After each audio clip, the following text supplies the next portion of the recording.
La di da di dee, la di da di da.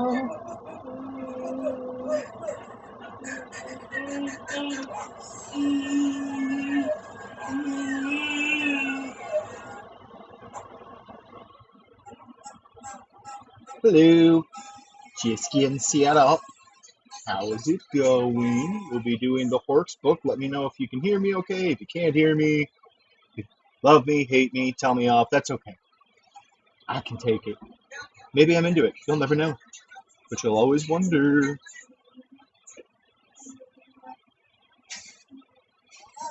Alright. Now, how do I? Lobby-dobby-dot-dot. Hi! Hi, H. Nice to see you. Just trying to figure out how to invite my friends. Close like this.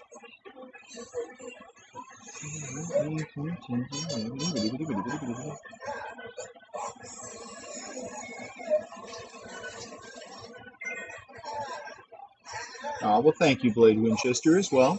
We'll be getting started in just a minute. I have been avoiding lives a lot because I get in trouble so much. Hi, Fulter. Hey, Cisco, how's it going?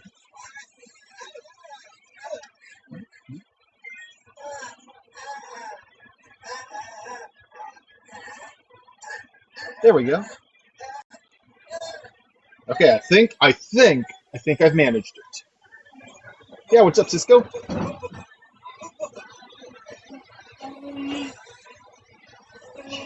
Good. Hello. Ah, there we go. My volume was wrong. Can you hear me okay? Hey, I bribed you with popsicles. We had a deal. Go sit down. You were bribed! A bribery.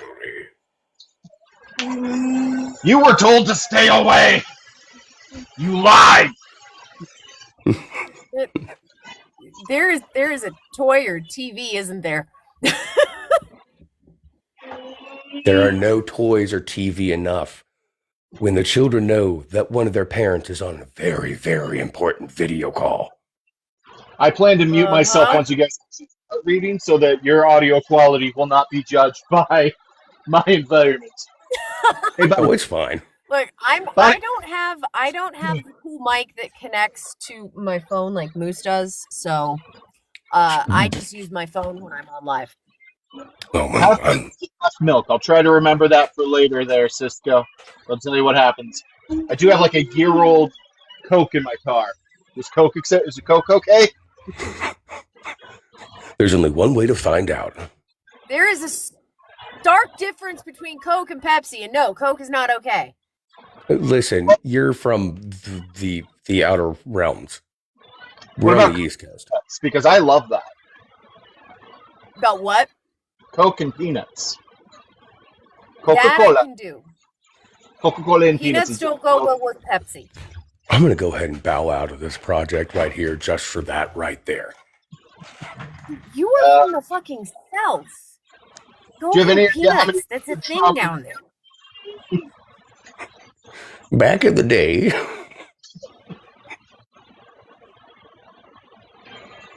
All right. We are going to do this. I don't want to get... By the way, there is a word first page in that I've already had a problem with. The transporter. I was just rereading it. And it's like, no, that's not transporter. The hell is that word? Do you? Somebody said that I had a bunch of comments and I tried to work as many different requests into the book as I could. And someone said Dr. Schmoop, I can't say his name anymore. Phineas and Ferb reference. Doofenshmirtz. Doofenshmirtz. Thank you. Doofenshmirtz. Goddamn. I'm going to have so much fun with this. So I decided throughout the book there will be a lot of tech named like he named it to imply that at some point he was a brilliant scientist.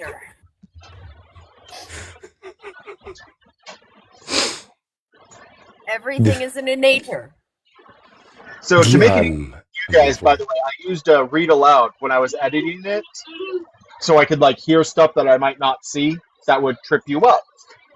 And the read aloud got that perfectly, and I laughed so hard. I'm like, that's not even a word. How?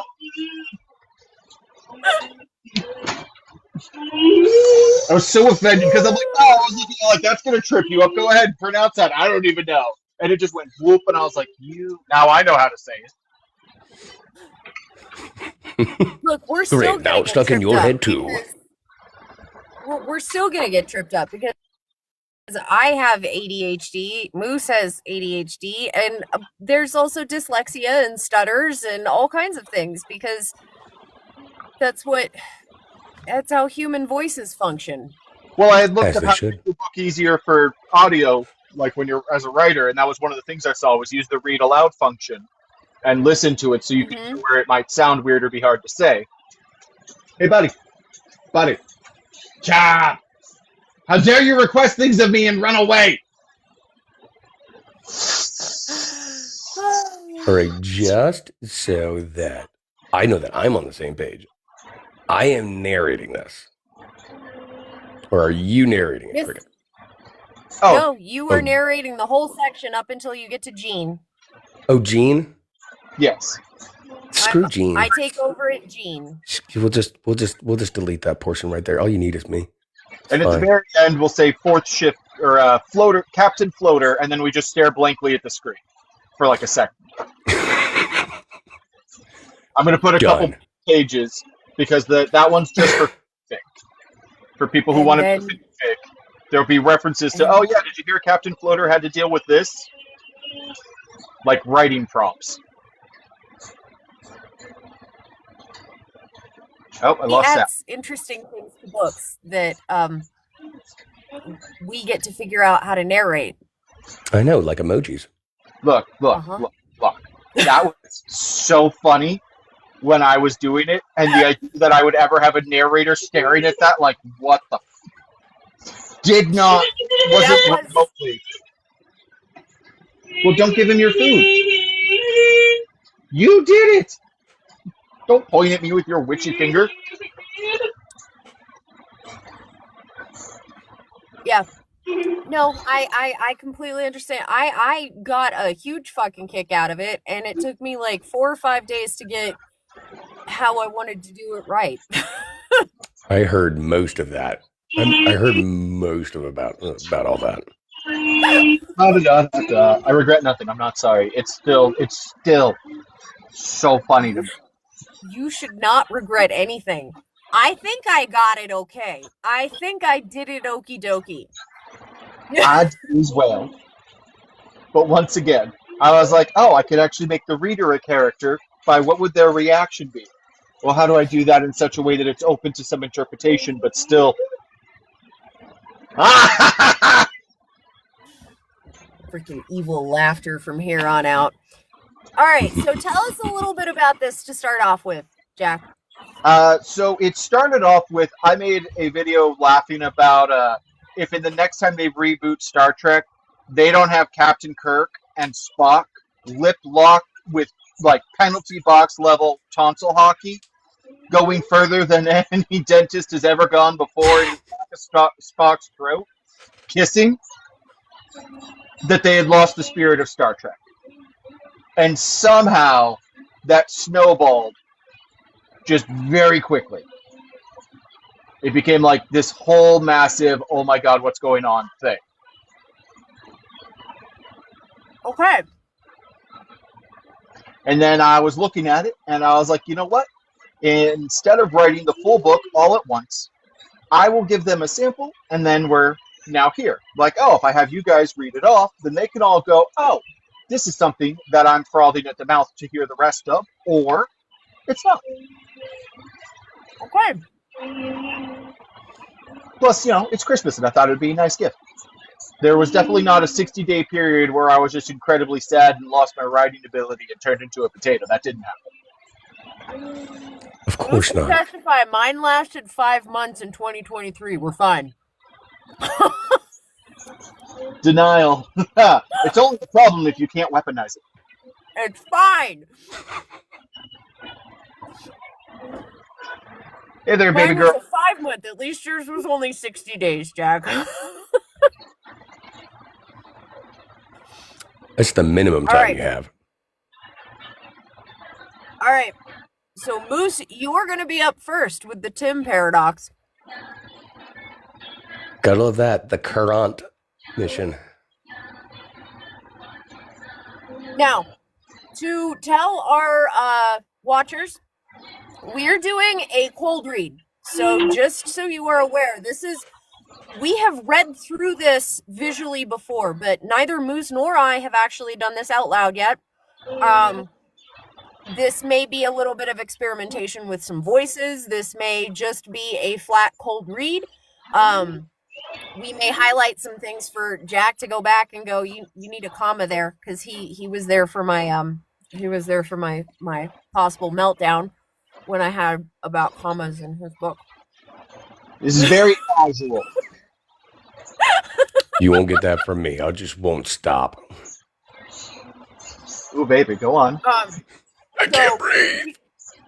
We may point out some things for him, because that's one of the things that's really useful for editing during your book process is reading it out loud. Like he said, he used text to voice, which is an excellent tool for just reading the book to hear it and to see if that works, to see if a comma was missed, to see if there is a word there that shouldn't be there.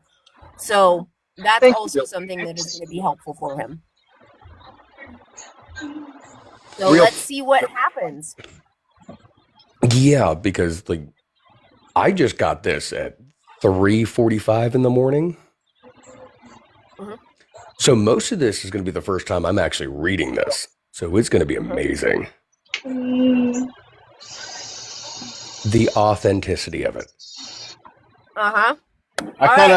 I've resisted the urge to get a bucket full of props to try and break you throughout the reading. You're welcome. Don't worry, it's not going to take much. Not at all. No.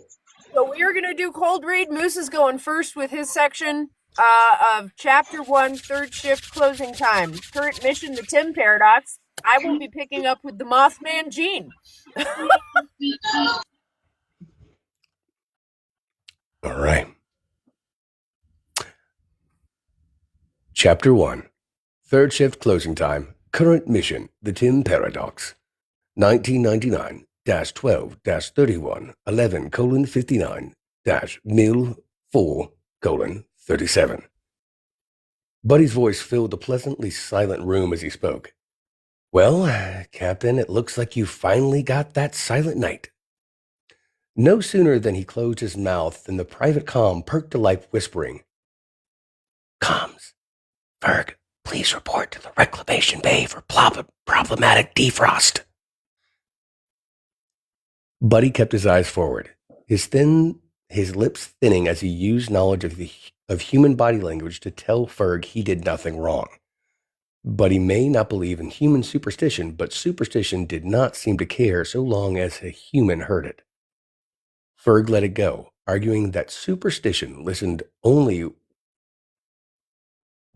let it know it had won. Ferg stepped up out of the captain's chair, leaving Buddy to take over the bridge as he went to see what snowball out of hell had hit him now. The thick iron doors to the What's the word, Moose? How are those emojis going? They're fine. The transportovator.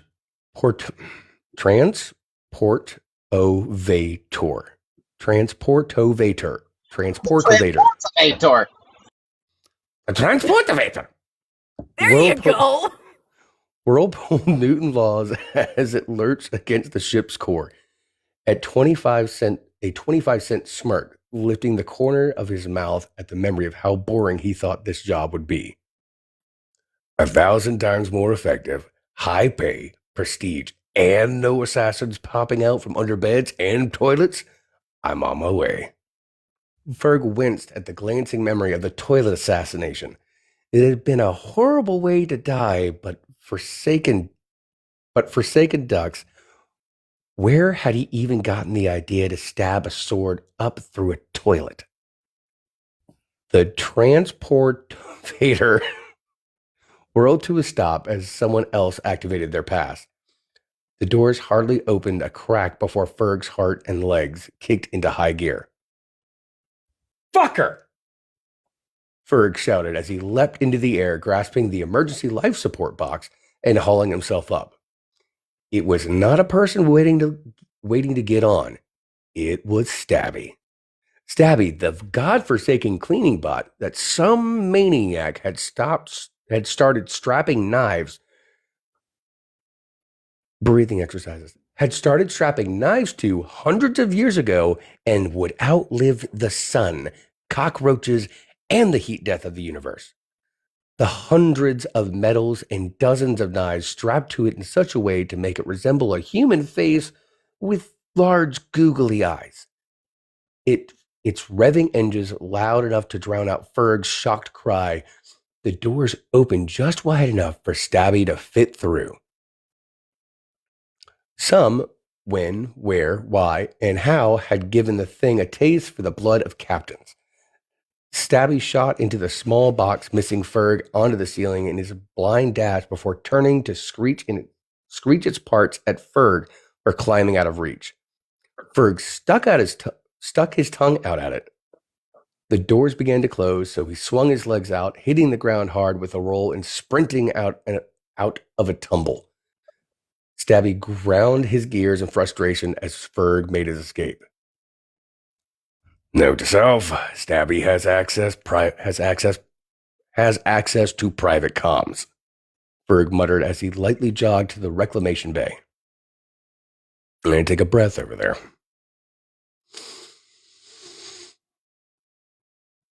Yeah, this is what punch and roll is for. Yes.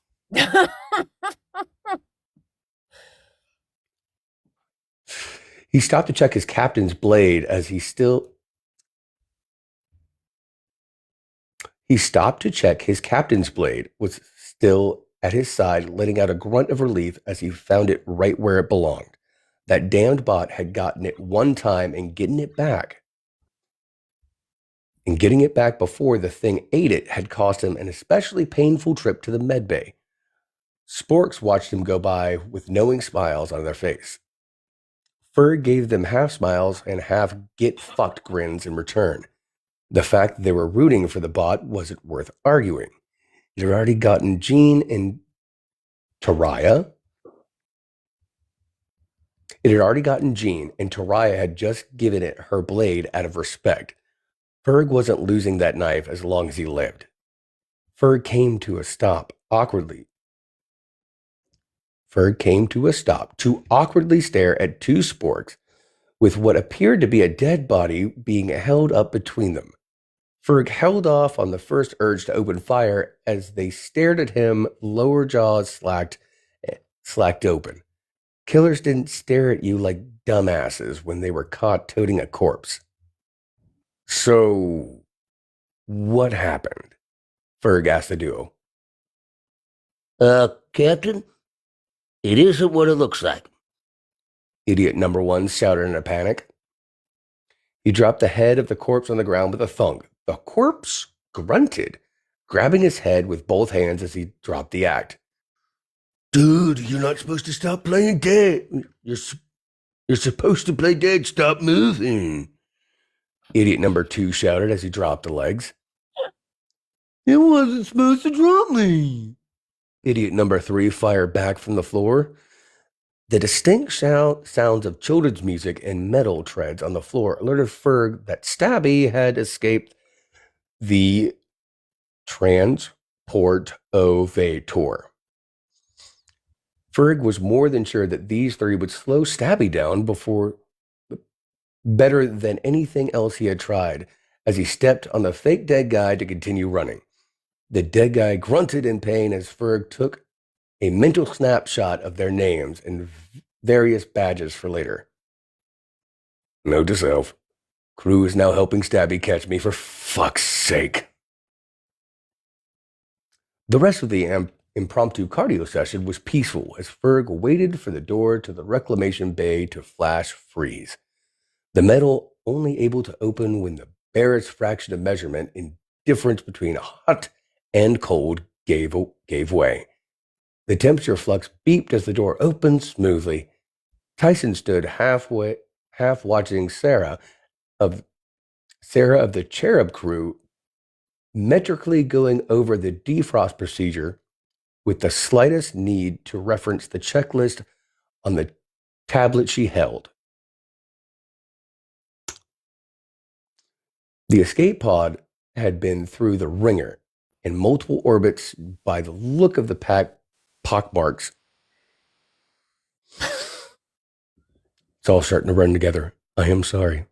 By the look of the pockmarks and the way the metal had begun flaking from radiation.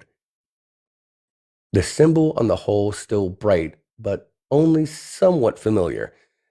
Tyson had his not creepy face and posture as he stood beside it, hands behind his back, waiting. He didn't start the small talk, so Ferg decided to get the ball rolling himself. I am going to take a minute to take sips. That's why I brought my apples. Yep. I am muted, right? Like you can't hear my kids yelling. One more time, motherfucker. No, but I can feel your judgmental stare upon my soul. It's Dude, fine. I'm used to it. I'm married. I'm looking about 8 inches down from your eyes. How you doing there, pretty boy? I'm about 6 inches short, dude. I can say I can work with that. but I can't say prickle. I mean, half of this is the first time I'm reading it. Perfect. We will remind the audience once again, this is the first time we have actually read this book out loud. This is not us in a recording session. This is us legitimately reading this for the very first time. This is a casual cold read. It's not going to be great. This is fun, guys. Saying one word that is like should be 3 syllables turned into 15. What, transportivator? I don't think it shows Shut up the fuck in up. You could say it right the first fucking time.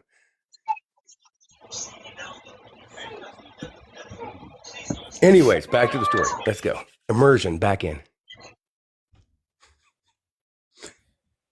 How old is that thing? Tyson. Bit over 400 years, 3rd shift captain. Ferg rolled his eyes mentally at being called captain. That meant Tyson was in a mood and didn't care to pretend otherwise. So what? We're pulling a freeze-dried mummy out? Why bother? Tyson. Only if God had decided to acknowledge my existence as so worthy and granted my prayers, Captain. No, I have no doubt the occupant is alive and well despite the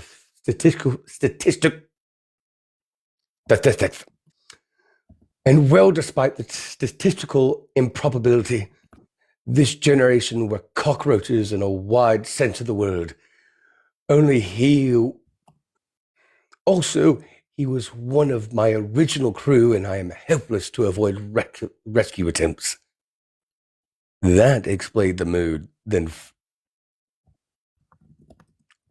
cold reads are fun. That explained the mood. Then Ferg thought as he shut his mouth, waiting for the cherub to finish her work.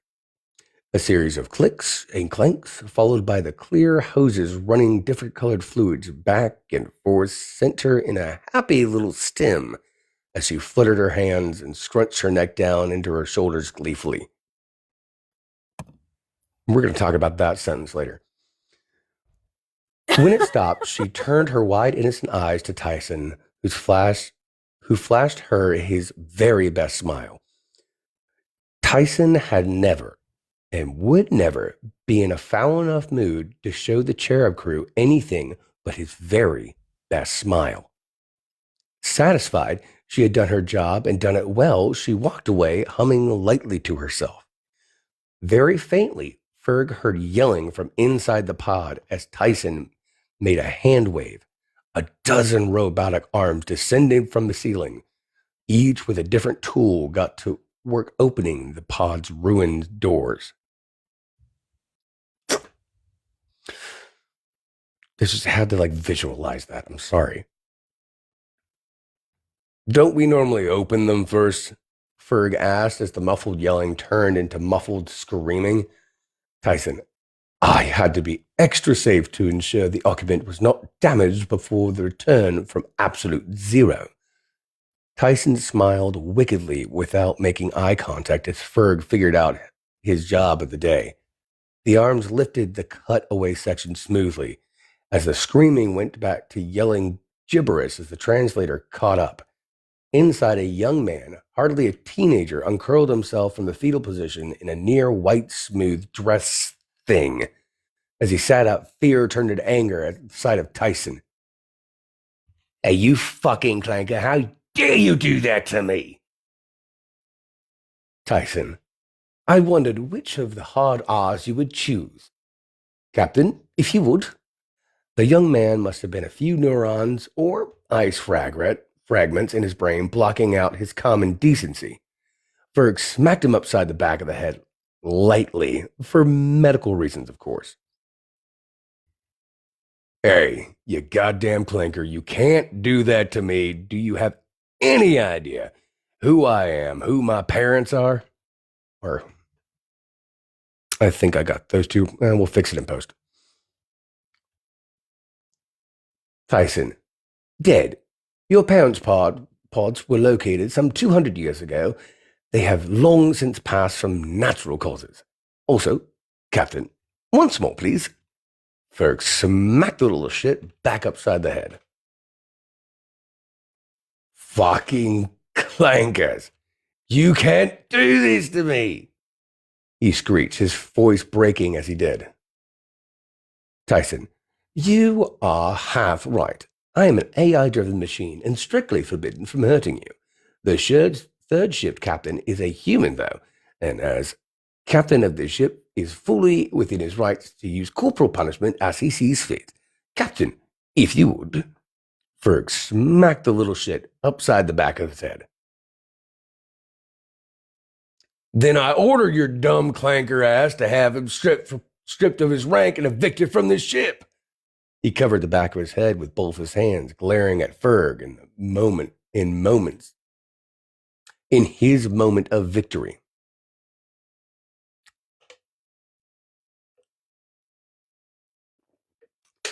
But European, when I deem it applicable. Thank you very much. Tyson, your request has been considered, processed, and denied. The captain is far too battle-capable, and we are in close proximity to pirate space. I find your request conflicts with your survival rate and must decline. Captain, if you would. Ferg flicked the little shit hard in his unguarded forehead. No wonder Tyson was in such a bad mood. You could only imagine trying to run a ship with this many assholes on board. Ferg would have gone easy on him, but the fact that he didn't even blink at hearing his parents were dead just rubbed Ferg raw. The tween, who should have been left to frostburnt, glared as he finally started thinking about a move that wouldn't hurt. I demand you take me to the nearest human-controlled space and have my lawyers contacted to be waiting for my arrival. Ferg waited to see if he would say the slur again, but it seemed he had had enough. Blunt force medical procedure a success. The silence was too loud, so Ferg just asked what he wanted to know. What is a lawyer, and why does he want one? Tyson, a primitive mediator who primarily handled mortuary affairs, such as what good parents were leaving their children. Tyson answered offhandedly as he did whatever he was doing.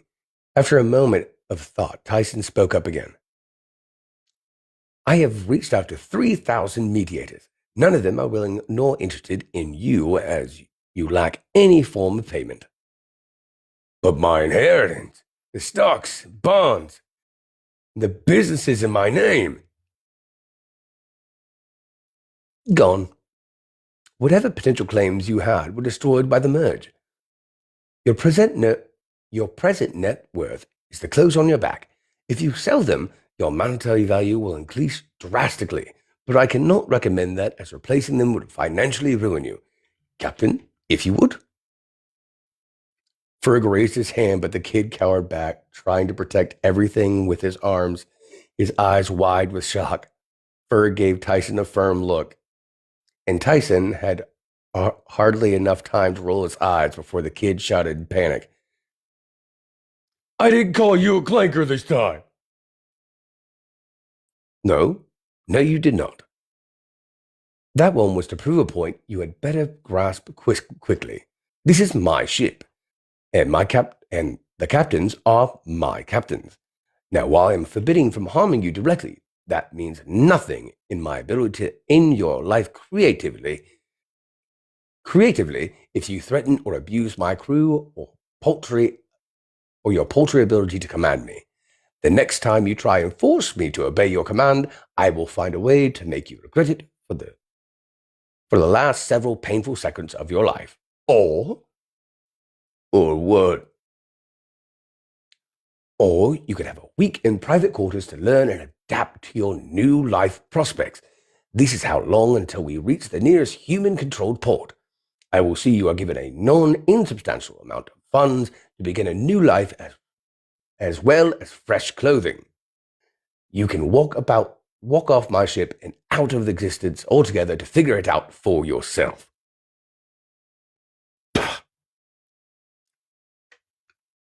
I can't wait till I actually have practice with this. Cricket, what are your thoughts, Rob, so far?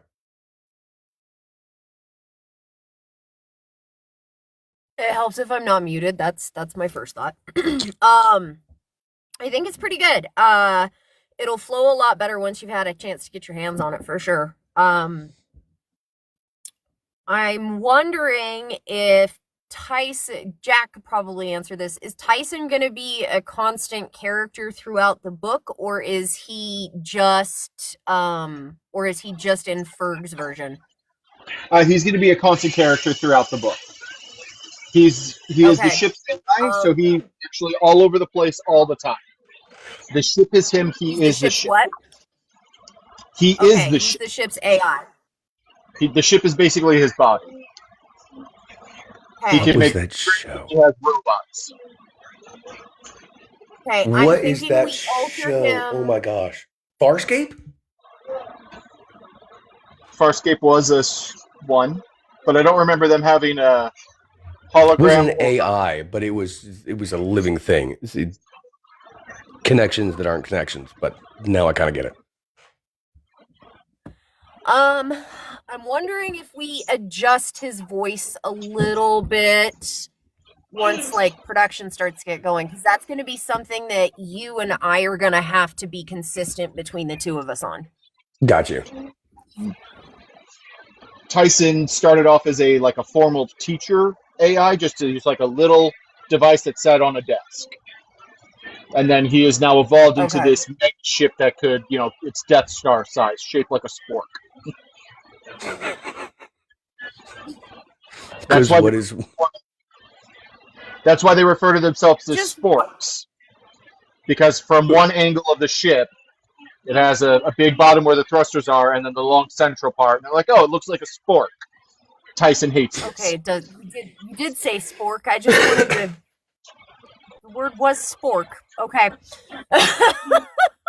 Correct that voice. But so that would be my only. Tyson is a very formal, very upstanding person. Okay. We'll have to make sure that stays consistent throughout between the two of us. But I think so. We'll have to pick something that you and I can both do. Heard. That shouldn't be too hard. No, that should be fine. All right, back into this. All right. We're only on page 5. The metal arms holding the several-ton chunk of steel and iron creaked ominously as they began to strain under the weight of the chunk. Ferg held still but tensed his legs. The kid was a spoiled Nepo baby racist, but he was still just a kid, really. If he had original commands over Tyson, he would wreck this place in a minute. Did he know that though? What was the right move? Tyson would see to his death if it meant protecting the ship. Words, damn it, we use Ferg thought. Words, damn it. We use words, Ferg thought as he opened his mouth, ignoring the way Tyson's head blurred to glare at him and possibly add him to the creative death list. Tyson has had 400 years to evolve past whatever programming he had when you were last awake. The words have changed beyond your imagination, Kid, do not pick a fight with him. Stop insulting him and think for 1 second. The kid closed his mouth and turned his brain on as Tyson gave the smallest nod to Ferg. For a solid minute, the kid stared at his feet, thinking. Ferg did not like the way the kid looked. It was cold, uncaring, and clinical as he ponders his life. When he spoke, it was clear and professional. No fear or stress that Ferg expressed to hear from any aged man this close to death. Tyson, can I remove myself from the command code? There was a small screech as the arms suddenly tightened their grip on the hunk of metal that had been slowly slipping. He looked up at it and backed down with a smile. Tyson nodded, slowly keeping his eye on the kid. Perfect. Okay, well, not perfect. In that case, Tyson, we have everything we need to make a deal. I presume deals are still in style as it were? They are. Your life, however, holds less value than you think. Not to start our negotiations out sour, but you are incorrect, Tyson. It holds less value than you think, but it's quite high in my estimation. First off, let's do away with the holding a barrel over me. I get your point. Ferg felt his eyebrows touch his teeth as the kid came alive. Ferg felt his eyebrows trying to touch his teeth as the kid came alive. Not just alive, but full of confidence. What just happened? The kid gave a loose-wristed wave to Ferg, dismissing him from the conversation, as Tyson projected a chair to sit on with a smile.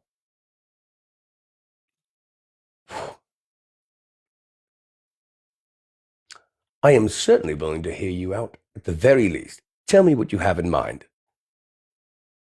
An indefinite amount of bed and board, free access to education, and a blank check to be negotiated at my leisure for the rest of my conditional agreement with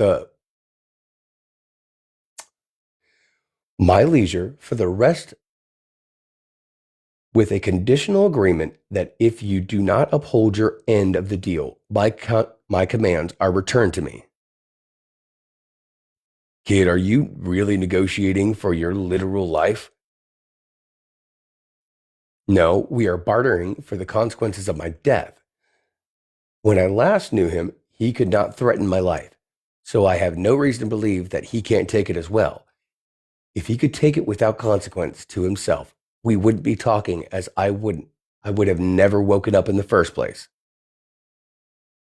I am glad you remember my lessons. You were not the most attentive of my students. You were such an excellent teacher that I didn't have need to pay attention while everyone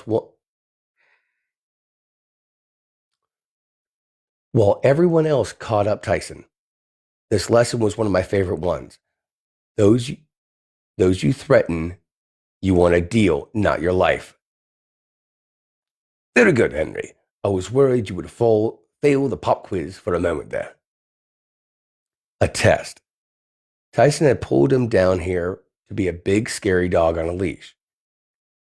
That was fine, but Ferg did not like that Tyson had relied on his unknowing participation in a life or death mind game.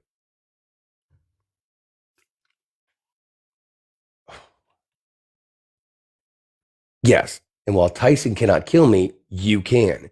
You are the barrel he's holding over me. He is correct. Ah, man. He is correct, Ferg.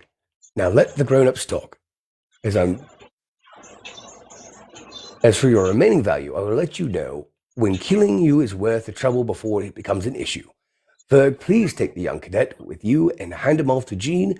They should get along quite well, and I've already alerted Jean to his new student. I am going to have to take a break for this for just a moment, because my eyes are starting to cross.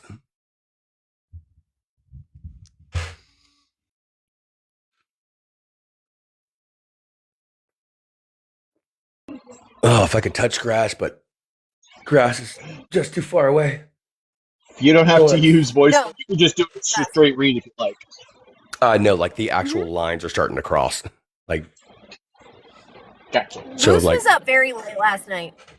I'm not used to 'Cause I made being him up that Dungeons late. and I was up Dragons until until 3 like o'clock, 4. giving Cricket one hell of a time with D&D. It wasn't anything Yeah. like that. It was It on a was a live. completely Ginger Jack, different you were story. there. You can't be doing that. We're there. I most certainly can. Thank you. I appreciate that. A lot of TV and time by myself.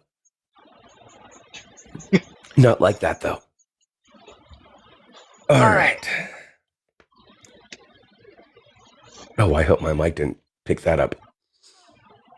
So tell us a little bit about Ferg, Ginger Jack. So we'll give you some behind-the-scenes things of what's going on with Ferg. So the merge that wiped out this kid who you should be channeling like Joffrey from Game of Thrones, that little Shit. that's the energy he's supposed to have. But the merge is what happens if instead of going to multiple different dimensions, what if one human somewhere in the multiverse brought a bunch of dimensions all into one? So there's presently 32 Earths in Earth's orbit because he ripped a hole in the space-time continuum through the dimensions and brought a bunch of different Earths into one dimension. The most advanced one, and they're not like we're the good guys, but we're actually evil. They're actually really good humans. After the merge, they decided they needed to make an army, a defending force. Ferg was supposed to be a candidate for that. They made 11 different embryos of humans, scientifically made, gave them to scientists, said, make us a super soldier. Ferg was not chosen as the winner, but he was a successful candidate. Afterwards, they're like, all right, well, go do whatever you want. He does have 2 children from a surrogate mother, who was also one of the handlers in the program with him. Their cryopods are gone. Cryopods are going to be a huge issue in this. Okay. So, the surrogate mother of his children, who is his best friend, and his 2 children's cryopods are lost somewhere in space. Ferg went on an absolute super soldier rampage trying to find them because various alien species and terrible humans have been catching these cryopods and using them for a slave trade. Ferg obviously had issues with that. Hence what he was doing before he was captain here and why there were assassins and everything else. Tyson agreed to use his supercomputer advanced AI to hunt down these pods if Ferg agreed to be a captain on his ship. Tyson doesn't need captains per se, except that as an AI, he's got the Asimov's laws, and the captains are his way of bypassing that. He's not allowed to harm living. But captains have certain permissions and things that he can use them like that, and he can fire them at any time. So it's very conditional.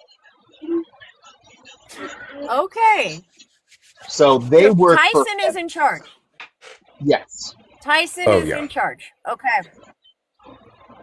Sure, to save power and not have to be running, a small sun's worth of energy at all time, just think.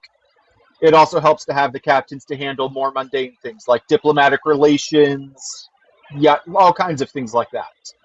He doesn't have to micromanage, the discipline ship. So Ferg is actually a super soldier from a different planet. Think the Clone Wars. Imagine if instead of that one bounty hunter, they had like 11 different candidates. What would have happened to the other ones? Oh, crap. Okay. So chose the one, they're like, oh, this is actually the best. And Ferg, they're like, okay, what do you want to do now? And for a while, he was just doing security jobs, minding his own business. It was fine. Then the merge happened, and their universe merged with all of the others. So now there's this absolute shit ton of Earths, including like Earths that went bad, and that's where he is now. Okay. He's no longer on And terms. He's Ferg- actually wanted by the world. And Ferg runs third shift, so he's the overnight captain. That is correct. The captain you don't want to be. Yeah. Which is why he was chosen, because of his ability to handle like the worst, weirdest problems. Okay. All Trey, right. second shift captain. She's in there for space battles and general diplomatic relations on the ship. Gene is the first shift captain, and he's there to handle science issues and high-ranking diplomatic issues. I'm glad I know I got the shit shift. It is very much so. That was the whole intro with, oh, you finally had your silent night, and then things immediately went wrong. You can't say, oh, it's quiet. The word silent night. You had to say the Q word. I've changed idioms and like common phrases because once again, this is supposed to be not only in the future, but multiple different worlds merged in. So a lot of speech patterns have changed. Okay. The rest of the aliens. Why you're struggling a little bit with some of the common language or the common language that they're using because it's not normal for us. Yeah. Instead of quiet night, it was silent. A 25-cent smirk is not an actual idiom. It makes perfect sense. You can picture it easily. Mm-hmm. Yeah. But this is going to be a challenge. And I love it. The idioms have changed. And also, as a fun fact, all of the rest of the alien species are furious with humanity because this little merge incident broke time throughout the entire universe. All right. At like a subatomic level, it sent shockwaves. Okay. All right. Let's get this back going. You good? I got my eyeballs back, I think. Okay. I hope. We're going to find out. Ferg gave him a curt nod. Steele screamed as alarms exploded. Ferg's eyes shot to the hunk of iron that hadn't moved and wasn't the source of the sound. Tyson's upper body spun at the hips, ratcheting around. His hands came up to grasp a black metal rod plunging through the ship in a shower of sparks and electricity. Tyson's hands turning red from the heat of friction, burning the hardware clean as he tried and failed to keep the spike from slamming into the boy. The power to the ship flickered madly as it vibrated from countless impacts. The emergency visual display fired off, showing Ferg damage reports from one entire side of the ship. Buddy activated the cannons, firing blindly in the directions the spikes had come from. Ferg's display telling him Buddy had shot down dozens of spikes, but even more were still slipping through. Ferg, plug me into the control panel now. Ferg tossed the coils of hardline to Tyson, who put the plug in his mouth, biting down and jacking in as he took manual control of the arms above. The boy's body convulsed with eyes blank as he stood at the end of the rod. Tyson, where am I needed?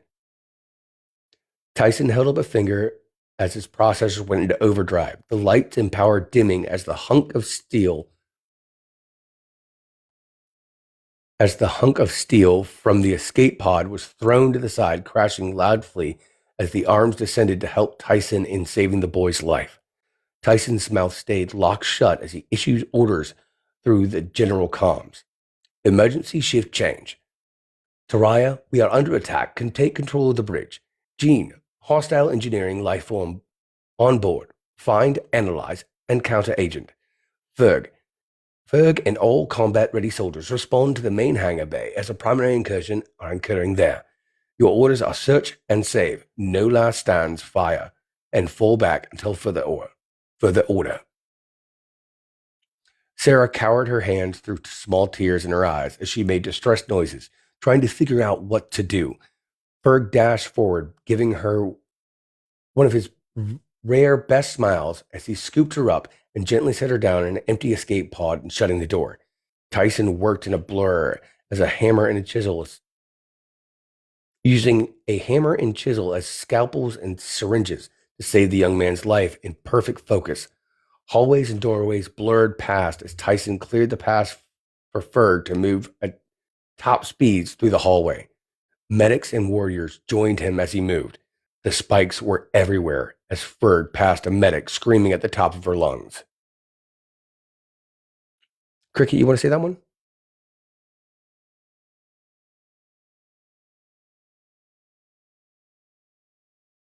Say what one? Where was it? I lost my place. Top page 7. Okay. The spikes were everywhere as Ferg passed a medic screaming at the top of her lungs. Okay. Hold on. Smiles. Tyson worked in a blur using a hammer and chisel, scalpels, syringes, saving Young's man. Perfect focus. Hallways, doorways blurred past. Medics, warriors, spikes were everywhere as Ferg passed a medic. Oh, yes. You die when I fucking say so! As she stabbed the wounded man on the ground with a protein cell vial, her focus and iron will seen through the tears streaming down her face as she clawed his life back into the ravaged body. Ferg called back to the ones blindly following. The virtual display showing him the layout of the ship, he was mere seconds from hitting an active fire zone. Guns up, gummies on, and get ready to get some! As a unit, they called back every one of them for their last sight to be the flare of their gun. Please tell me this is actually what I'm going to be saying. Aruga!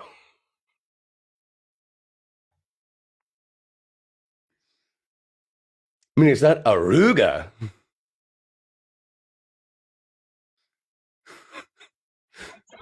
I was thinking I might have to work on that. I can't do it, but I'm not a Marine. We'll work on it in the future. All right, you crayon-eating motherfuckers.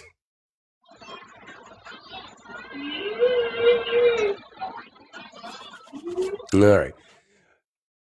Tyson had a detachment of stabby spawns spreading the last door and walls into slits and vantage points for covering fire. Ferg fell back, turning his sprint into a feet-first slide, his boots hitting a small, still, smoldering wall while he came up to a crouch, his oldest friend Wade in hand as he peered into a massive repair bay. Ferg planted a flag on the digital map for anyone on their way to the scene to know where the counter-strike forces were gathering. The rods riddled the bay by the thousands, many of them covered in an ultra-yellow wet mold spanning a web from one to the next. The veins of the web pulsed as nutrients and mass were sent down them to a gelatinous glob of teeth and claw at the very end of the trail. A trail nearly enveloped a humanoid shredding their body and mass into a slurry that flowed backwards to the main web. The bioweaponized mold spores had been on the rods, and even 2 or 3 surviving spores had already grown into this rampant growth. Harvarders spotted, engaging with Rupert's dropped with Rupert's drop shots like you're already dead. Ferg thumbered. I said thumbered. It's thumbed, Moose, just so you know. Thumbed. Oh, this thing? It's not this thing? Not this thing. Okay, It's okay. I'm just wondering. Ferg thumbed the cylinder on Wayne. The clicks memorized by heart as he racked it to the plasma rounds. The first round cut through the air, missing the target, but carrying on to singe a portion of the web. Too far, the plasma round was deteriorating too much before impact was only left one option. I got this.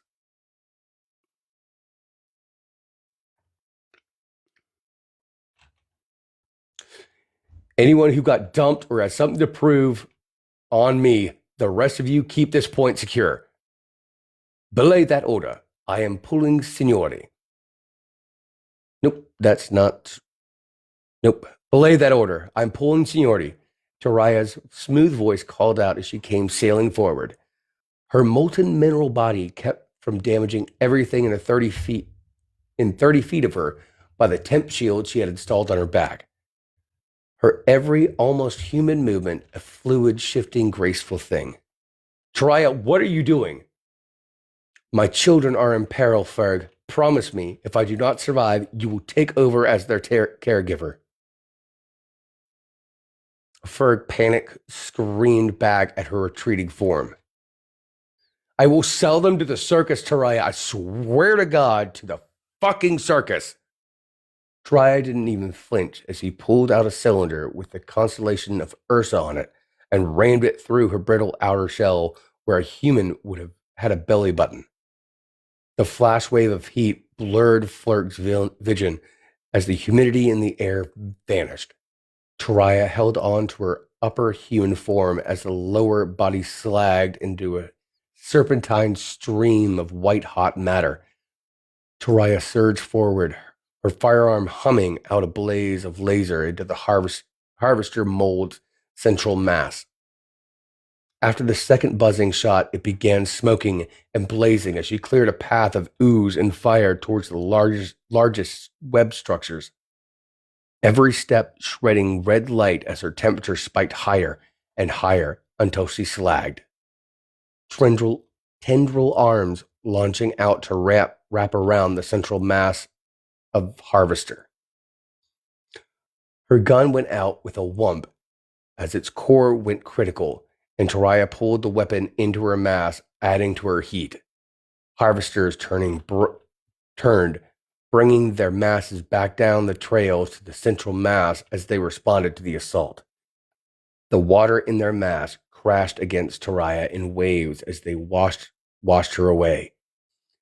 Still, Taraya pulled back, taking her human form and turning her head with a bittersweet smile to lock eyes with Ferg. As she fell away, her arms pointed to where she had left a hunk of her mass on a cargo container. An X marked on it as she slammed down into the inner hull of the ship lifeless. Her body charred and pocked with lava stone as gentle puffs of ash drifted around her corpse. Fucking taco bar rations of every buck-sawed container to get hit. Of course, that was one. Ferg muttered, his hands already ahead of his thoughts as he unclipped the mini boy round. The harvesters had already found an entire cargo container of rations and would flood the ship if it wasn't wiped out of the organic cattery. Go for cover! A medic with half a brain screamed out, spotting Ferg's ammo choice. The gunfire stopped as Ferg racked the round in the back of the gun. The compressor, battery, and cylinder, holding the other clips falling by Ferg's feet as the wane sprang open. Using one hand, Ferg collapsed the gun into its slim musket form, the click making his heart pound once and go silent. Ferg lined the shot up, using his left forearm to keep the barrel steady. Lock frame. Ferg muttered as he gathered the courage to gently push his finger down on the trigger. The frame hissed as it pressurized itself into position, firmly clutching Ferg's body. Every sentient in the site, sentience, had their faces to the floor, arms over their heads, as the first flash of light went off in a beam. There wasn't time for a syllable of thought before the second flash hit Ferg's eyes. He had the barest impression of seeing the bones in his arm before everything went black. The pressure hit his body, the adrenaline dump making it seem slow. A sound went next.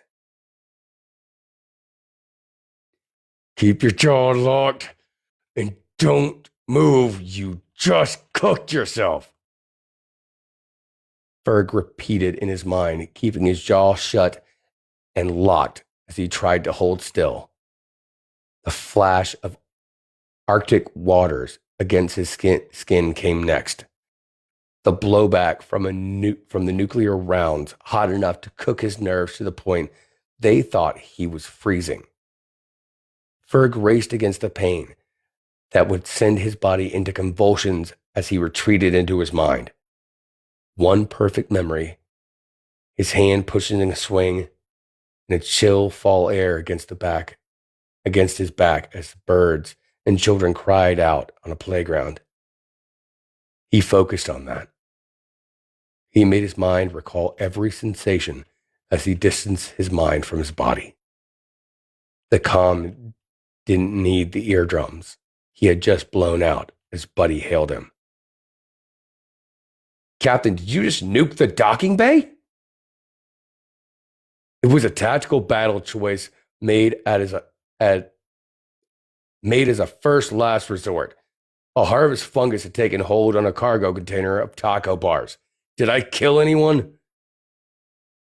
There was a long moment of silence as Ferg didn't bother trying to hold back the fear.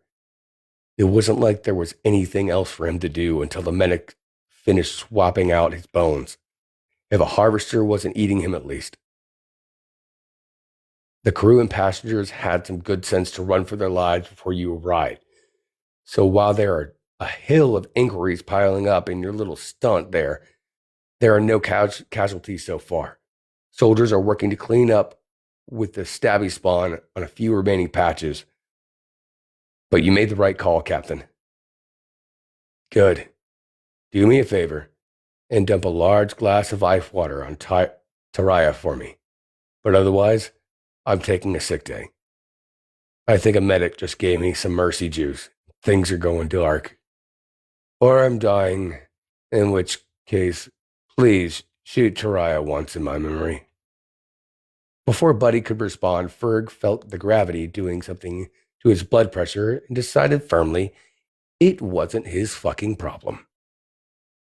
System, third shift, early out for health issues.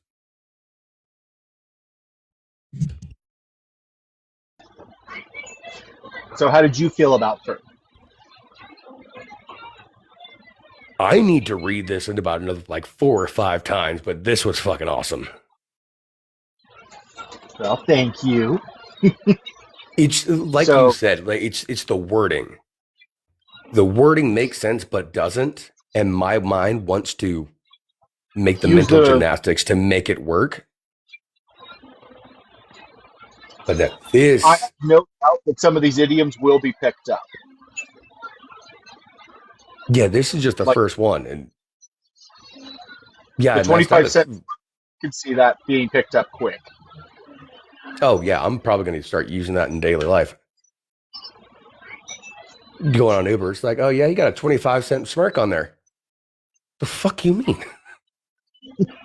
You'll find out later. It's tough to read the first go through, but it still flows.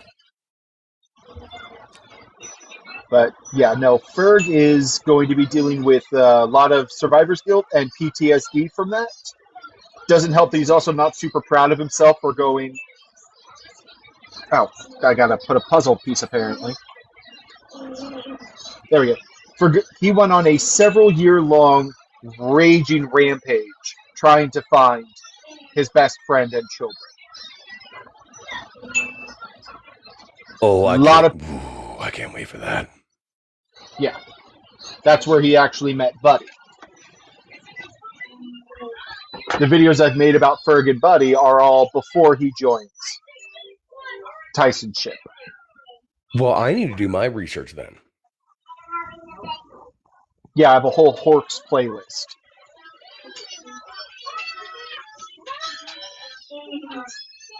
The whole lore behind it is fucking fascinating. Here I am thinking like this is just Warhammer 40K. That is you're doing. But it is not exclusively. I'm a Star Trek kid at heart. But I decided to up the ante and give a lot more Star Wars and 40K influence and reference. Part of the merge was inspired by 40K lore. Oh.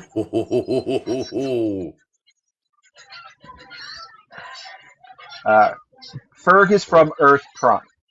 As the most advanced human society, they were able to stop the merge incident, close the multiverse holes, even if they had everybody stuck in one universe.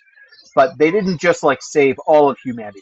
They made knee-jerk judgments. They're like, oh, Hitler won in this timeline? Throw that planet at Venus. That planet's covered in zombies? Throw it at Venus. There were a lot of Earths that are not orbiting the sun. Every Earth they didn't like, they threw at Venus. They're like, oh, that one's full of robots. We don't need that.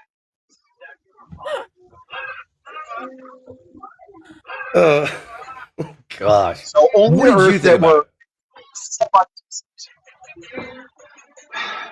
I don't know. That's a tough call for me because as a writer, one of my biggest things is I want everyone who experiences my works to have their interpretation, to leave it open to their imagination, to their experience to flavor it. That's a big stance for me as a writer. So while I enjoy doing the skits and everything, that's supposed to just be a core ingredient, and then everybody else does the sides. I know that's such a politician answer. It's allowed. It's allowed. But no, that's Ferg's backgrounds and motivations. Oh no, the merge was a nightmare. Universally. One human in all of the multiverse figured out how to open it up and just ripped a giant hole that started sucking all the other Earths into his universe. Earth Prime did not respond well to him. They figured it was just as easy to shut down the equipment as it was him all at once. They're like, oh, hey, look, they're all in one location. Beep. Where's the deliver button? How convenient. That's so cost efficient. Thank you for being right there. Okay, so talk a little bit about this next section. Tell me about Gene. So, prior to humanity's, Gene's thousands of years old. He has forgotten more than he's ever lived, or that he can remember. He had an incredible reputation as a negotiator and a peace treaty, because any species he encountered, he could touch them and absorb some of their genetic material and generate one of their minds or how they think. By doing this, he would actually be able to truly understand every alien species. Now, most of them had similar brain chemistry, and things went really well. He was super respected, very well paid for this. He solved a lot of problems. And then he touched a human. And the human instinct said, have you tried punching them? Have you tried punching them harder? and he crashed out. Also, the human brain being contradictory in itself is not helping him. It needs salt and sugar and fat. So he's in the original Sherlock Holmes, he used a substance to obtain his genius. I don't know if you're familiar with that, but I don't think I can safely say the exact. Yeah, yes. Gene is using powdered sugar in the same way. He could sugar rushes crank his human brain up to the point that it's actually running on par with the other brains he has in his mass. He also had a crash out junkie phase from it.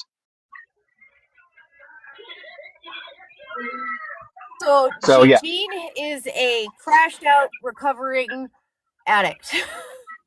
Yes. Genius, in a sense. His co-captain, is his handler, mommy, farm girl making an unruly horse behave. Okay. I can't say any of that in a life. There was Benedict Cumberbatch. Sherlock Holmes is kind of the inspiration for Gene. And then take Angry Texan Horse Girl. Is Veronica. Angry Texan Horse Girl, Benedict Cumberbatch, Mothman. Yes, and she's like, "You're going to behave. That wasn't a request." Okay. All right. Her whole job is keep him alive and on target.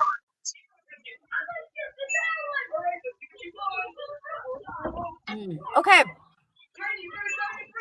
All right. Okay. You got this, boo, but I'm going to be right back. I gotta go take care of something. All right, so here we go.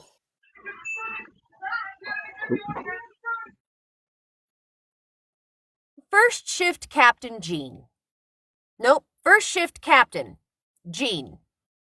Gene flew backwards with the grace of a hummingbird, the dozens of long, thin wings working together to both keep him moving.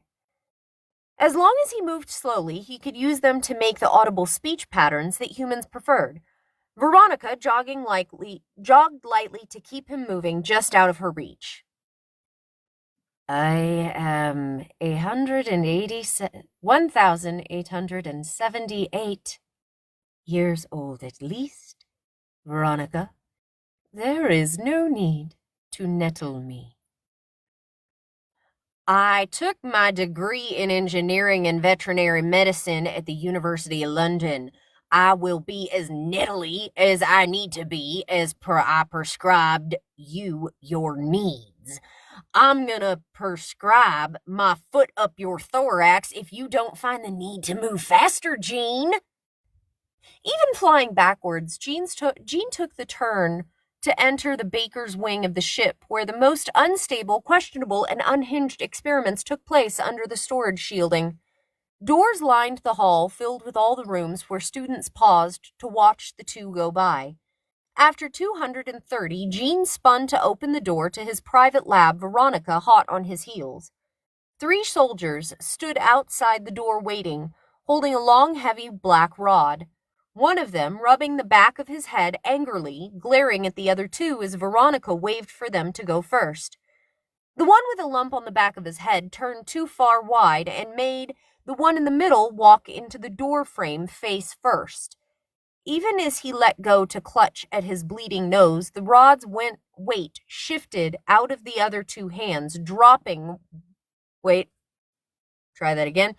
Even as he let go to clutch at his bleeding nose, the rod's weight shifted out of the other 2's hands, dropping on the one in the front's foot and dragging the one at the end straight down to the floor, pinning his fingers painfully to the ground. Veronica could only watch on in disgust as she wondered who had let these 3 hold a bioweapon. A yellow spot began to spread on the rod, no doubt, the result of Middle's blood. Ah, yes, okay. A yellow spot began to spread on the rod, no doubt the result of the Middle's blood making contact with the harvester's spores kicking off the first stage of their fast-paced life cycle. Veronica cut a sharp whistle with her mouth, grabbing the attention of these idiots as she barked out, "Get the rod in the lab now! And for the love of God of the stars, don't touch the yellow parts!" Her voice stronger than their determination to die a horrible, stupid death as they snapped in precise formation, grasping the rod and sprinting into the lab without touching the spreading fungal patches. A long steel table in the center of the room sat empty next to where Gene was looting a supply cabinet. Gene turned his head slightly from the supply cabinet to appraise the rod, the pouches on his thighs already full of various equipment he would need. "Ah, excellent. You have already activated the harvester spores. That will save... Well done. That will save time. Well done, boys. Just put it on the examination table." Gene buzzed up to sand on the supply cabinet and pushed it down into the floor, where it sealed itself airtight and blended into the floor seamlessly as if it wasn't there at all. Veronica moved to stand with her line of sight on the fungus and the three idiots as Gene unraveled his right arm. The hundreds of tentacles that had braided themselves into the rough shape of a human arm, each moving about on a separate task as scalpels scraped the bar and petri dishes were plucked from his pockets. His free arm waved a dead communication cube at Veronica. She took the backup communication cube from her vest pocket and handed it to him, plugging the dead one into her battery pack. The cube came to life as Gene's hand unraveled to wrap around the cube. Braille pins firing at superhuman speeds on one side as Gene tapped out messages on the other 5 sides. How he managed to do that, a mystery. A mystery that had several scientists on the crew trying to cover the bald patches from where they had torn their hair out in frustration. A happy buzz from him and jangling Veronica's nerves as she asked, "What?" "Oh, this is a good one. There are 75 different spores on each rod, each one capable of rebinding its DNA when it comes into contact with any and or every other strain. I could spend weeks trying to classify each and every possible combination, a truly dazzling puzzle to unravel. It is such a shame I will have to set it aside, but oh well. Duty calls. Try not to be too harsh on the boys." That was the only warning he gave Veronica as the 3 soldiers bum-rushed her from behind, grabbing her arms and waist as Gene buzzed over, grabbing the tube from her pocket and passing the digital lock on the lid by smashing its end open on the edge of the counter. "Gene, I swear to God, if you eat that," Veronica cried out as she struggled against the morons holding her. How the love of fuck Gene had gotten their loyalty so fast as a problem for later. Gene tilted the container back while powder caught in the whirl of air from his wings made it look like a small blizzard as the powdered donuts fell in between his mandibles. The light in Gene's eyes brimmed over into the golden spectrum of his biology. The light in Gene's eyes brimmed over into the golden spectrum as his biology finally had the raw fuel it needed to keep his altered brain running. Even as he buzzed about the room, he heard Veronica, who had gone still as a statue, shouting, "You have 3 seconds to let me go. 1, 2. Gene buzzed faster and harder, using his arm appendages to grab a door handle to whip himself around a corner. A loud crackle and buzz of electricity, followed by the rather unique sound of a human male with something unpleasant attacking his genitals, told him Veronica was already free.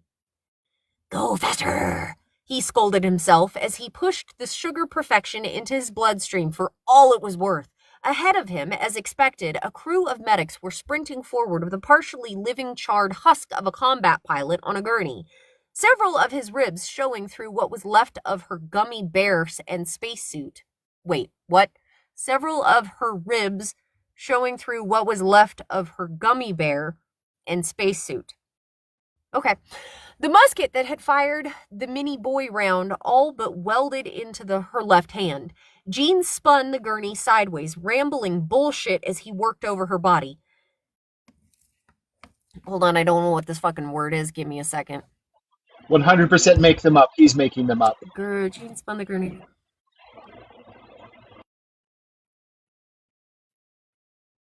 I will take your word any day over the week, Moose. You want to trade? My word? Coordinator for... Oh, you mean... Glue, yeah. Nadian. Glucosamidine? Words, so you can say it however. There's no wrong. Glucosamidine? Glucosamidine. One more time. 21 glucosamidine razzlers to counter the recommend course students who taught you. Still, it wasn't fair to let her die to rob her, as he hit the poor woman with a second mercy shot to prolong the time until he was sober enough to give a damn about the pain. As well as a not as fun cocktail. That's not making sense in my brain. Is that making sense in your brain? As well as a not fun cocktail. As well as a not as fun cocktail. You see where I'm at? As well as a not as fun cocktail he had whipped up while Veronica thought he was working. There we go. As well as a not as fun cocktail. Not as fun. Okay, there. Got it. Took me a minute. See? Words are hard sometimes, putting them together. As well as a not as fun cocktail he had whipped up while Veronica thought he was working that should help the healing process, but would at least keep her alive until Tyson's voice came out of a speaker nearby. Students, follow standard procedure. You are fine. Captain Jean is testing your response to chaos. You passed the test and didn't allow a madman with a limited lifespan to take over treatment. Even as Tyson spoke up, Veronica rounded the corner at the far end of the hallway, literal smoke rising off of her singed outfit as she came charging forward with the pure, single-minded rage of a bull. Jean bolted, already having pocketed what he needed from her hip, a high-pitched scream escaping him against his will as he buzzed away for his life.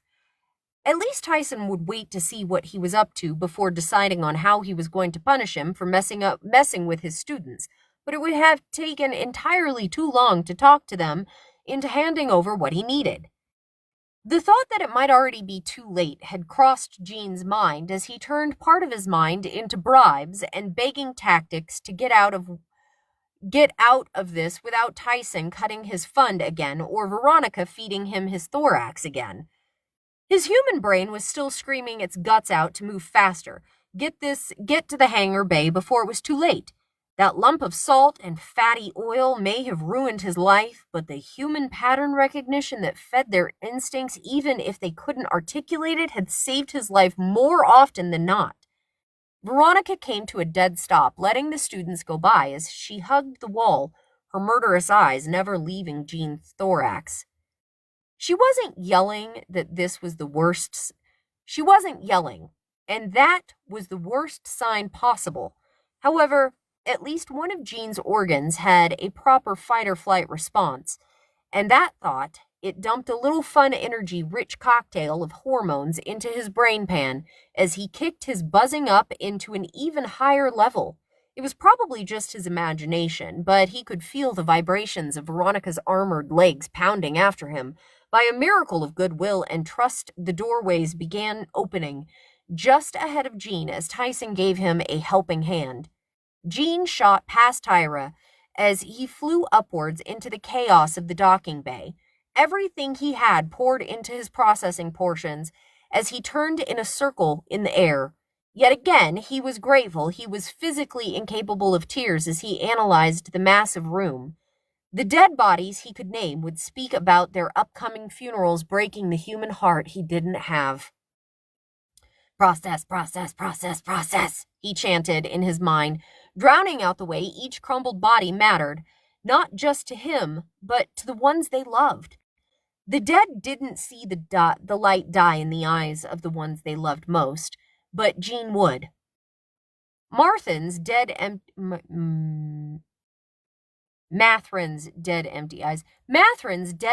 eyes caught Jean's, that dazzling smile and childlike wonder as they promised to bring something Jean would never forget to the science show.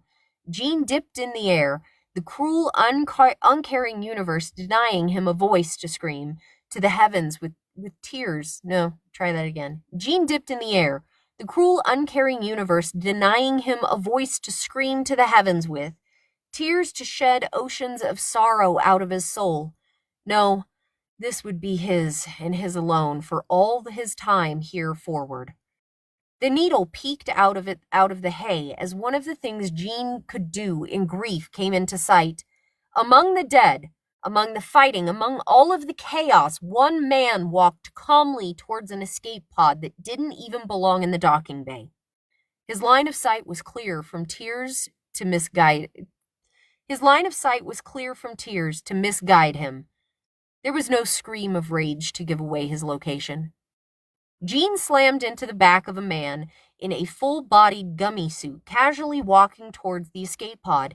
He even managed to do two things before the tumble pulled them apart as he kicked the son of a pox-ridden whore in the face as hard as he could. His wings buzzing as he lifted into the air for another swoop, only to die down as he drifted to the floor, the man having pulled a gun out of some sort and pointing it right at Jean. The gun Jean had swiped from the burnt soldier in his own hand pointed right back at him. The man seemed unfazed and by the kick or crash as he asked aloud, "What are you supposed to be all tied up with spores on rods? Where did we go wrong?" "I'll tell you where if you tell me why. Tell me why first," Jean offered, focused on keeping the gun hand steady as possible. "That's disappointing. I thought you were a special Kate-class genius. It's obvious I'm stealing this." The man patted a pouch at his side with his free hand, and Jean chastised him. "Obviously, you're stealing something that won't be logged as missing for some time now, and you don't even know what that thing is. What I want to know is why you are personally doing this." "Oh, in that case, for the money." "In that case, because my horoscope said I would be deceived by a hard rod today. I thought I was going to get lucky and a venereal disease, but should I have guessed it was rods launched at last a week ago waiting for us to reach this exact point before their gravity arc brought them into contact with us?" "You're lying." "To be fair, you did it first. I was just more sassy and theatrical with mine." "I apologize. I'm so used to disappointing reputations that it's a rare treat to me to meet someone worth theirs." "I'm not at all sorry. I'm not sorry at all, and I might do it again." "I have interest in this person who put this little party together. This job is just a step up the ladder to reach them. Nothing personal. Your turn." It's sarcastically impossible that a single attack could take 5/6 of this ship's captains out or occupied, to be specific at the same time. That would take a deliberate attack for a specific reason. After that, it stands to reason that this is virtually impossible to get something on or off this ship unnoticed. If you went to all that trouble to get the rods off the ship, a plan... Wait, if you have went to all of that trouble to get the rods on the ship, a plan that had to fail in the end. It could have only been to get something off the ship. That left an easy enough trail to follow back to you. Well, not you exactly, but to the only place on the ship with enough chaos going off to manage escaping. Well, that's a disappointing amount of effort wasted. So, now, what, we shoot each other at the same time and die together? Seems like it. What do you have? Because it would take a pretty high caliber to hurt me, much less stop me. Don't know. I didn't bother checking, but a mini boy round isn't off the table. I stole this gun from a pilot that had one illegal round on her person. This may have been her backup. Are you even trained for a mini boy? At this range, I hardly think it matters. We both die, but it would take them a while to find enough of you to identify as a body. It was impossible to pick out the sound of the shot that took his arm off at the elbow amongst all the chaos and gunfire already going off in the docking bay. Still, Treya's signature laser blast that ran hotter than most mortals could hope for cut his arm off cleanly. The gun clanking at his side, as it hit the deck. The heavy frame stomping off Veronica's steel boots was however both terrifying and unmistakable as Jean put his arms in the air, screaming out, "He made me do it!" Veronica charged right by Jean, her frame is in overdrive, as the flat of her boot hit the man square in the chest. The kick sent him flying backwards to crash into the escape pod with enough force to rock the thing. Veronica didn't stop her charge as she kept going after a little stagger to deliver a second kick to his prone form. That kick caught him in the hip, sending his body ragdoll through the air until a safety rail iron caught him. Safety rails iron caught. Fuck! Hold on. Oh no, where'd Moose go?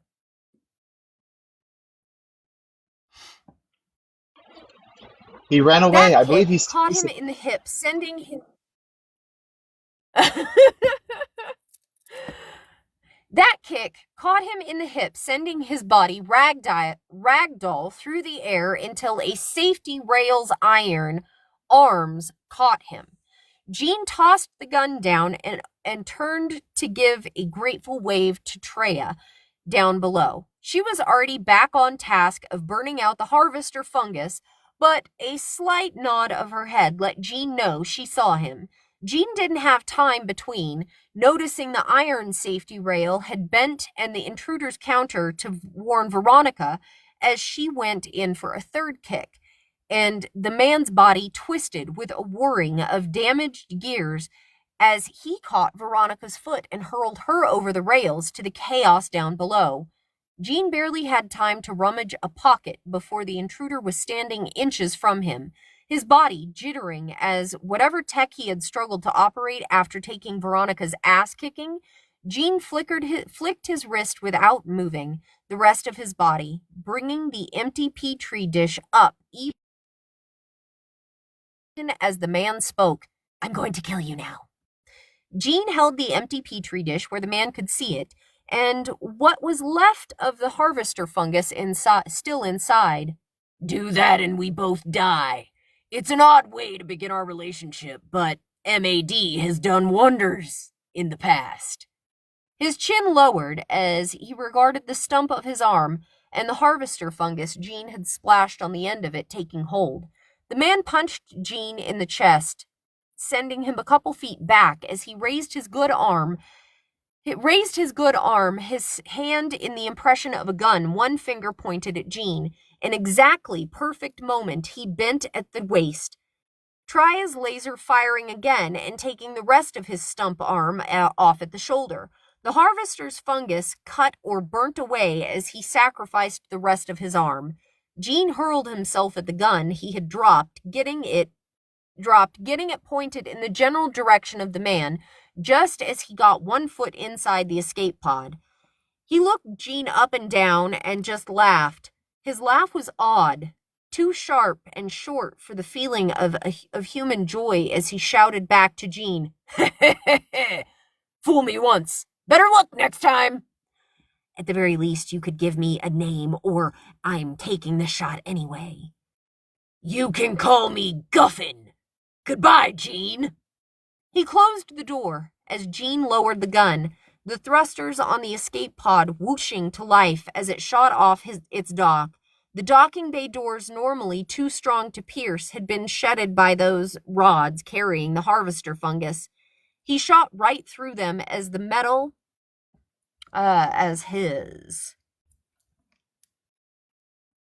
shot right through him as his metal made a short screeching work of metal. Oh, that's a funny play on words. Ha ha ha ha. I was like, am I reading that word right? You made me think for a moment. Oh, shit.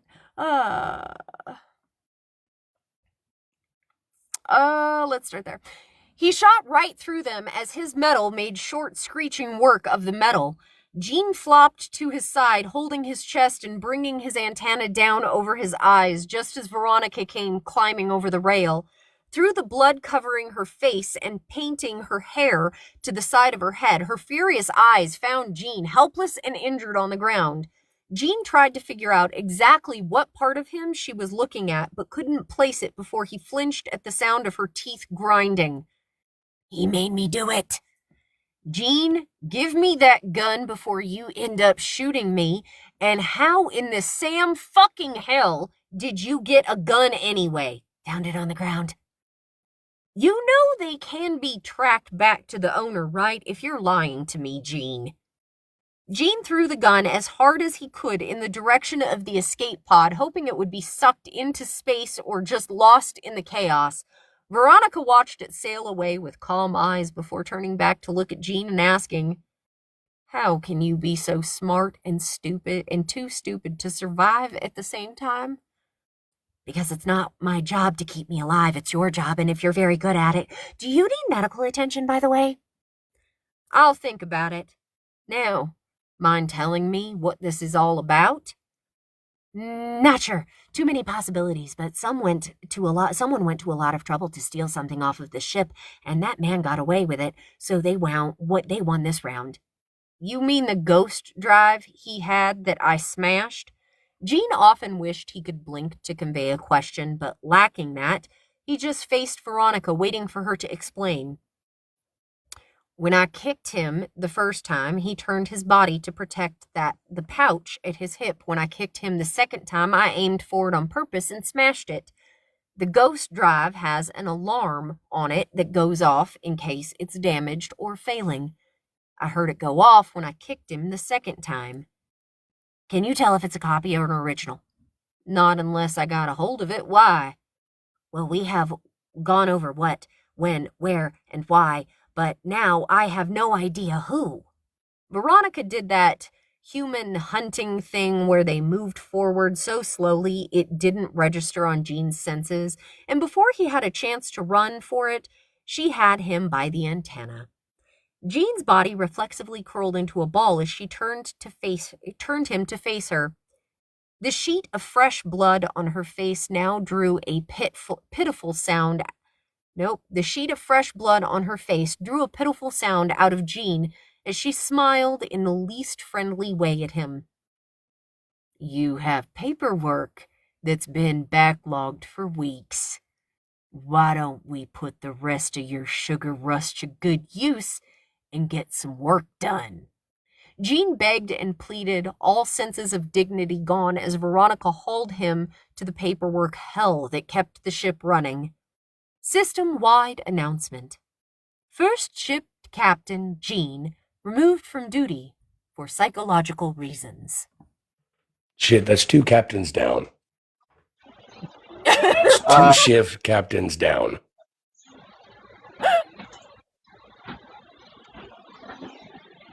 Technically 3, because half of Treya died in Horcs. Oh, just half of her. She can run the ship with half of her. She's second shift. They'll be able to come in. Don't worry. She can actually. She is not human at all. She is a lava slime. As a species, they're very fond of humans. They find us as entertaining as we find monkeys. Uh, Ah, shit. that sounded expensive. That might not be a good thing. Buddy, child, what? You're the one who turned all the lights off.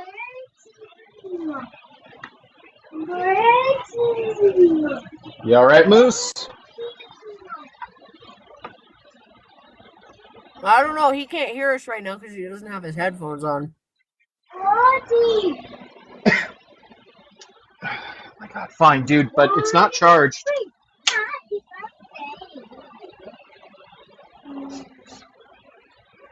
Okay. Take the dead pen. So, Go ahead. Yep.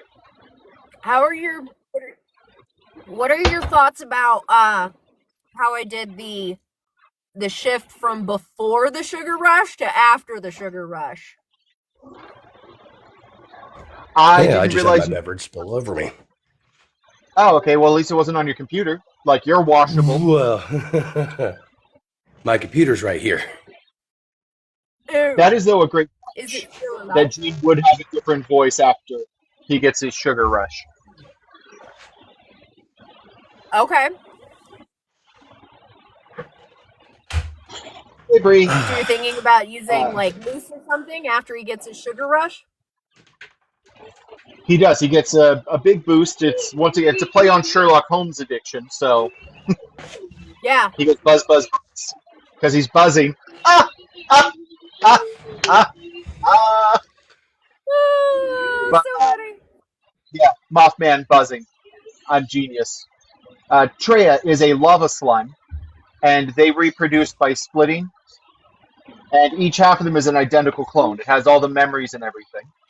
They have a habit of anytime they have difficult life choices, like, oh, should I go to Harvard or Yale? They don't have that problem. They just split and go both. Okay. They do have some shape-shifting abilities, but they very much so look like lava. That's why she's all on fire. Now, when you say they don't have that problem and then go do both, is it kind of like a melded mind to where what they're learning, say what they would be learning at Harvard is like they share that, or they become like two separate individuals at that point? They become two separate individuals, and they just lead both lives as a now new entity. Okay. So something Treya is doing that most of them can't manage to do is she makes a copy of herself, and then that one is jacked into like a VR headset so that there's no personality drift between the two of them. She keeps one copy of herself on the bridge at all times, kind of in a closet, and the other one runs around doing whatever. But because they see all the same things, they hear all the same things, they haven't developed any kind of personality drift between the two of them, so they're always in perfect sync. That is very cool. Which also That is means very that cool. Where did you So now I know with like Glass Slipper, you took everybody's unhinged comments from TikTok and turned it into a phenomenal book. But you also rolled dice to make decisions in that fucking book. Are you doing a similar process here? I do roll the dice. That's a thing I deal with writer's block in general. I'm like, all right, let's see if this goes good or bad. But this one's based a lot less on comments and a lot more on the themes. They're like, oh, I love the theme from this, or I love this theme. So I've been working them in, and any sci-fi thing, a big thing is aliens doing things that are mentally fascinating. So for Treya, she's inspired a bit by Captain Janeway. She's strong, Nice. right? But she's also easy there. From her story perspective, she is very much so a warrior. She's a mercenary fighter type. She was in battle on a planet. She made a bad call and crashed her ship into a city. While fighting her way out of it, she ended up picking up 3 orphan human children after their mother sacrificed her life trying to save her kids, but also Treya. Treya felt honor bound then to be like, I will take your role as mother. That's why she's like, Ferg, if I die, take care of my children. She's trying to unload these children. Good Because luck, bitch. she is not human. They have a similar human emotional spectrum, but it is very much so she's not human. When you read her perspective, whenever she hears humans talk, it's going to sound very orky. Because Still human very communication, kind of shot up and clunky. yeah. Boomsticks incoming, very fast. Now What these do? sporks. I know that you're a Star Trek fan, but now that I know, like, the sporks are a part of the ship, part of the crew. Yes. So I'm thinking, something more like this. The sporks are humans. Oh, the sporks are humans? Yes. Oh, This they're is just a fucking idiots. Never yeah. mind. Gene started off as a teaching robot, and then over years he upgraded into ships and so on and so forth, and he's now this Death Star-sized giant ship. But he still has his original programming to be a teacher. So that's technically it's a college. Technically, and it's a space state, not a ship. Because I wanted to play around how big can a thing be before it becomes a place? I'm sorry, I can't let you do that, Dave. Yeah. But so sorry, not Gene. Tyson is the ship itself. He made it a bigger and bigger school, and eventually he had to get security. As hundreds of years went by, his security and now his rights as a state and an actual location means they're now soldiers. It is considered like its own branch of the military. Oh, where did you learn to be a soldier? Oh, I learned it on the Tyson. Okay. Tyson soldiers are especially well known for handling unusual circumstances. I have an idea for Tyson, and me and you, Cricket, have got to be like on sync on this because it doesn't need to be a male or a female voice. It needs to be both. Okay. Tyson can flip, but I did have plans for thematically that Tyson is black, and that was why when he was called a clanker, he's like, "Oh, I wondered which card R you were going to use." Okay. Okay. Yes, Like just for the ship announcements, like that's one of the things where it's like, cool, let's be on point on how we say this. Fair warning, Tyson will be picking up a stalker. Somebody's anime-inspired AI girlfriend is going to get a hold of a deathbot body and decide that Tyson is her senpai.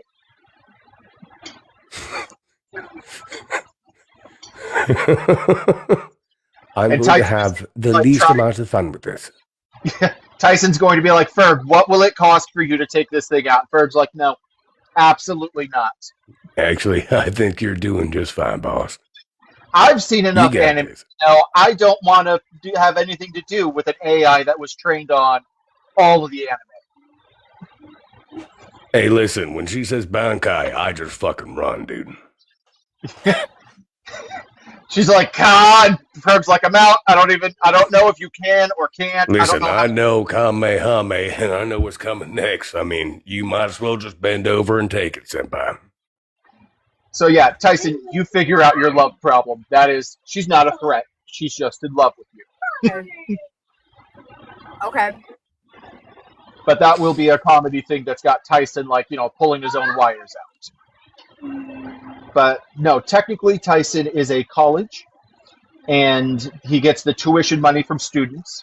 But they also, the whole thing being mobile, they go and investigate various things. And they get paid by the Federation of Earth to investigate anomalies.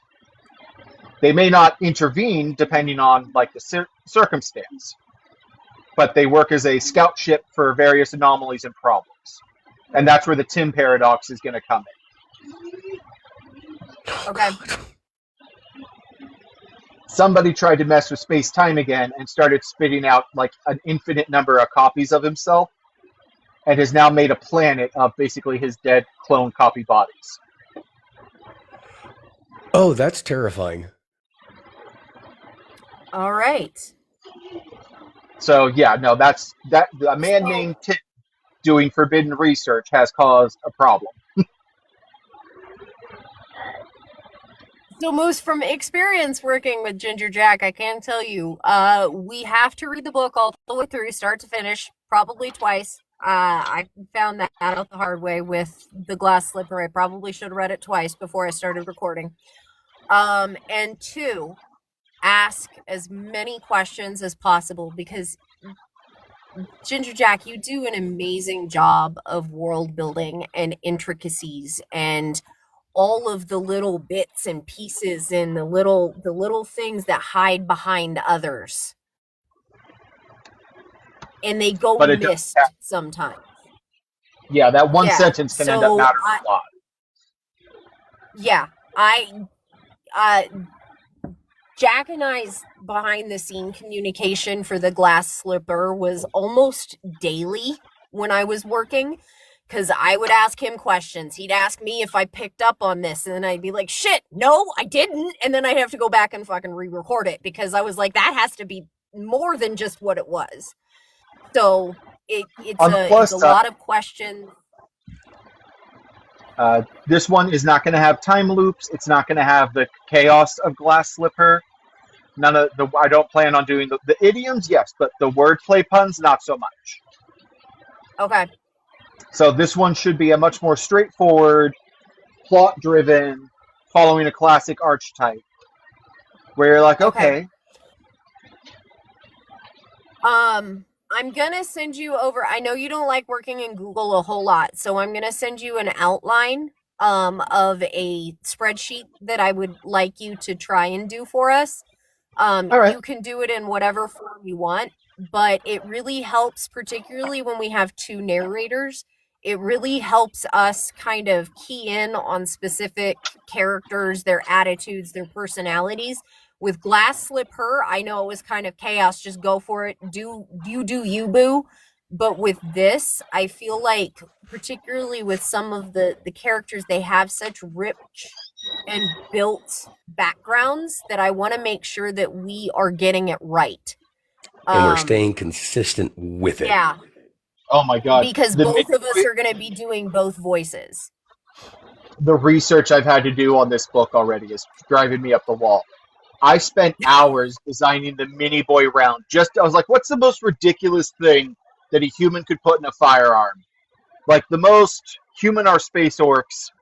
The aliens would go, what? Why? No! If they saw a human with this. And I was like, a nuclear propelled mini nuke that fits in the pocket. The ignition source is a tiny nuke, and it fires a slightly larger nuke off. That's just the most insane. That's why he used it. Jesus Christ. But it has its purposes. It's a very human thing. You know it'll cook you. You probably won't survive unless a doctor gets there real quick. But it's so human in the something they would have. Yeah, okay. No, this first little bit of like, what was it? Like 7 pages? Yeah. 8 pages. 8 pages. Yeah. I am going to have to like reread through and like do multiple different iterations of it just to get it right. Because I'm actually going to have to learn this shit. And it is amazing and I'm here for it. I'll try to highlight the idioms to make them pop out a little more for you when I move forward. But no, for Treya, just a couple more fun little spoiler things. Once again, humans, when she's talking to the human crew, they sound like orcs to her. Very grunty and gutturally. Okay. She's got her 3 human children. The oldest one is deliberately misbehaving so that she won't leave. Because he's like, no, you're our mom now. You can't just leave. And she's like, yes, I can. I have legs. I can walk. Once you are self-sufficient, my promise is fulfilled. Younger one is flying major, like serial killer vibe. But Trey doesn't recognize it because she's like, oh, I love this one. They're so quiet while they're looking up their anatomy dissection homework. This cut goes here. Yeah. And hit that. Did you know that you could peel a human like an apple if you used... Oh, how fascinating. Let's I write did that not- down in the notes. But from the reader's perspective, as a person, you'd be like, whoa, whoa, whoa, whoa, little girl needs...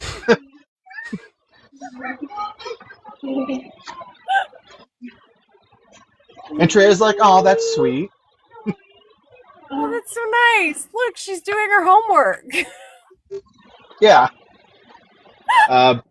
Treya also commits war crimes pretty routinely. Okay. She's, she'll do that. I feel like that's... She'll divide herself if she has to go to prison. And unfortunately, like, the human legal system doesn't know what to do with her. They're like, what? She's like, yeah, I turned myself in. But that's you too, yes, but your law says one body. This is my body.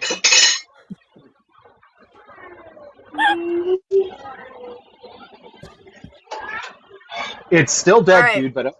Alright, we're gonna go. My children are having a meltdown just because they can. Stop using me being on the phone. Yeah, I Harassing. gotta start working on dinner as well. I'm going to go Bye. meet my in-laws, so please keep me. Oh, right. Good luck, Moose. No, help me, please. I will send you over the file soon, Ginger Jack, okay? Alright. Long live the live.